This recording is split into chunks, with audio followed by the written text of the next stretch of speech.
ओम नमो भगवते वासुदेवाय। अगली कथा कपिल देव जी का देवहूति से मनुष्य की उत्पत्ति कहना, जिस दिन से गर्भ में आकर फिर मरता है। मैत्रेय जी बोले, हे विदुर, इतनी कथा सुनकर देवहूति ने पूछा कि महाराज, जो मनुष्य परमेश्वर से विमुख हैं, उनका मरने के उपरांत क्या हाल होगा। कपिल देव जी बोले, हे माता, संसारी लोग कुल परिवार घर व द्रव्य के जाल में फंसकर अपनी आयु व्यर्थ नष्ट करते हैं। मनुष्य युवावस्था में कमाकर जिन लोगों को खिलाता है, बुढ़ापे में वही लोग शत्रु होकर उसे दुख देते हैं। मैं मनुष्य की उत्पत्ति और जन्म से मरण तक का हाल तुमसे कहता हूँ, सुनो।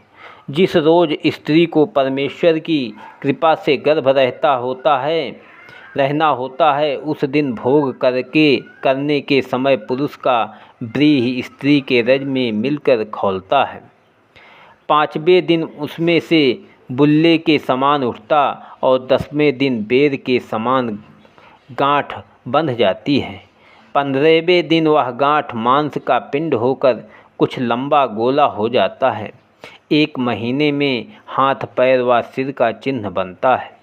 दूसरे महीने में अंगुलियां, तीसरे महीने में चमड़ा व हड्डी, चौथे महीने में शरीर पर रोएं व आँख कान आदि सब इंद्रियों के आकार बन जाते हैं। 5वें महीने में नारायण जी की कृपा से उसमें जीवात्मा का प्रकाश होकर उसको भूख व प्यास लगती है। 6वें महीने में सिर नीचे और पैर ऊपर रहने के कारण उनका मन घबराता है। 7वें महीने में उनको अपने कई जन्म और 8वें महीने में 100 जन्म पीछे का हाल याद होकर ज्ञान प्राप्त होने से वह मालूम करता है कि पिछले जन्मों में हमने ऐसा कर्म करने से ऐसा दुख व सुख पाया था। यह बात समझकर वह परमेश्वर का ध्यान करके उनसे विनती करता है कि महाराज, मैंने पिछले जन्म में संसारी सुख व स्त्री पुत्र के मोह में फंसे रहने से नष्ट होकर जन्म व मरण से छुट्टी नहीं पाया और संत व महात्मा से सत्संग नहीं किया, इसलिए उल्टा लटक कर दुख पाता हूँ। इस समय मेरे ऊपर कृपा करके इन नरक कुंड से मुझे बाहर निकालिए। अब मैं तन मन से तुम्हारी सेवा में तत्पर रहूँगा, पर ऐसी दया कीजिए कि यह ज्ञान मुझे ना भूले और संसार में ऐसा काम करूं जिसमें जन्म व मरण से छूट जाऊं। जब 9वां या 10वां महीना हुआ, तब वायु जोर करके उसको बाहर गिरा देती है। गर्भ में कन्या बाईं ओर और पुत्र दाहिनी कोख में रहता है।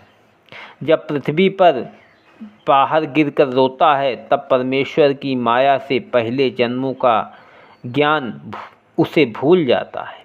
वह बालक छोटी अवस्था में भूख प्यास लगने पर रोने के सिवा बोल नहीं सकता। बिछौने पर मलमूत्र करता है। जब तक कोई उसको नहीं उठाता, तब तक उसी में पड़ा रहकर कष्ट पाता है। उसके माता पिता मूत्र को धोकर उसे गोद में लेकर प्रसन्न होते हैं। जब उस अवस्था से सयाना होकर 5 वर्ष का होता है, तब उसके माता पिता विद्या सीखने के लिए गुरु को सौंप देते हैं। वहाँ विद्या सीखने में मारपीट खाता है, इच्छापूर्वक खेलने नहीं पाता। जब 16 वर्ष की अवस्था में तरुण होकर अच्छा गहना व कपड़ा पहनता है, तब अभिमान से काम क्रोध और मोह में फंसकर अपने बराबर दूसरे किसी को नहीं समझता। कदाचित कंगाल हुआ तो दूसरे को अच्छा गहना व कपड़ा पहने और उत्तम पदार्थ खाते देखकर डाह करता है। विवाह होने के उपरांत घर में स्त्री आने पर कमाने खाने की चिंता में दिन रात विकल रहता है, अपना जन्म व्यर्थ गंवाता है। जो मनुष्य पहले जन्म में कुछ दान व धर्म नहीं किए रहता, वह मनुष्य अधिक कंगाल होकर 8 पहर पेट भरने के लिए चिंता व दुख उठाता है।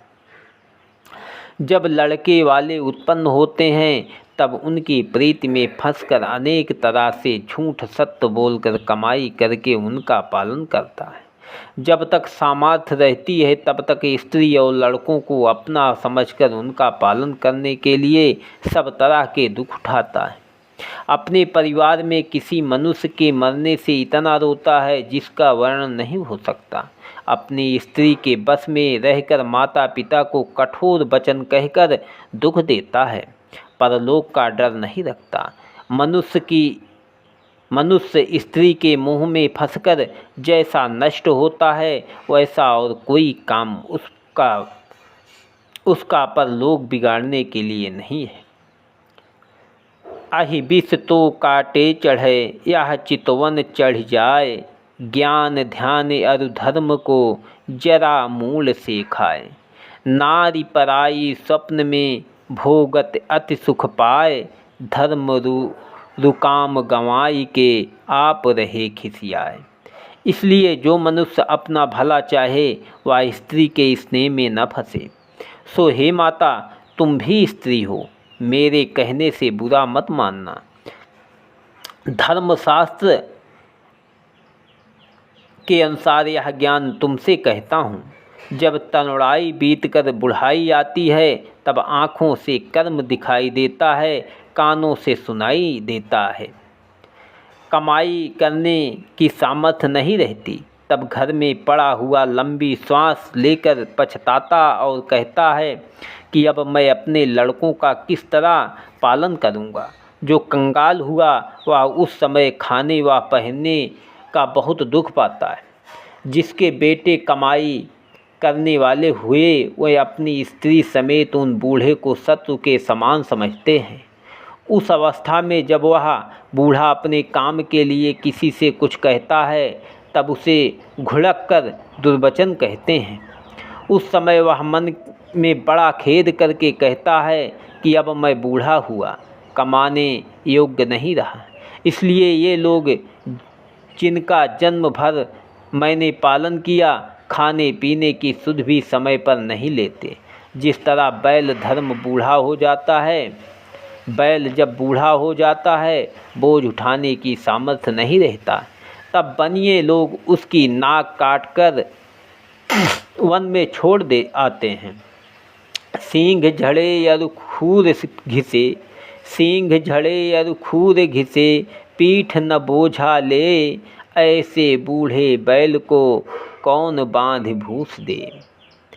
हे माता, उस समय वह बूढ़ा यह सब दुख देखकर परमेश्वर से अपनी मृत्यु मांगता है, पर आयु संपूर्ण हुए बिना मृत्यु नहीं आती। उसके बेटा और पतोहू पहले आप भोजन करके पीछे से भिक्षुकों की तरह कुछ उनको भी खाने के लिए दे देते हैं। जब बुढ़ापे में कोई रोगादिक उसे होता है तो कोई घरवाला मनुष्य उसकी सेवा नहीं करता।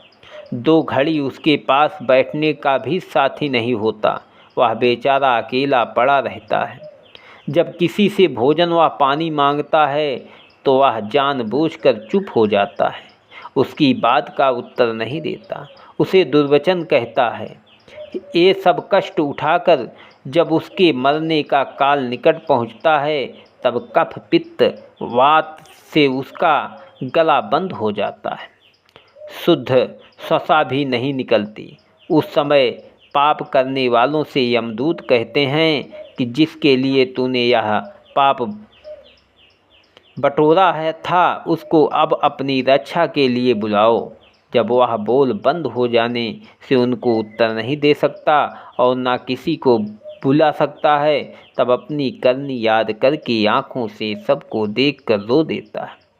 जब यमदूत अपना भयानक रूप दिखाकर धमकाता है तब उसके डर से उसका मलमूत्र निकल जाता है।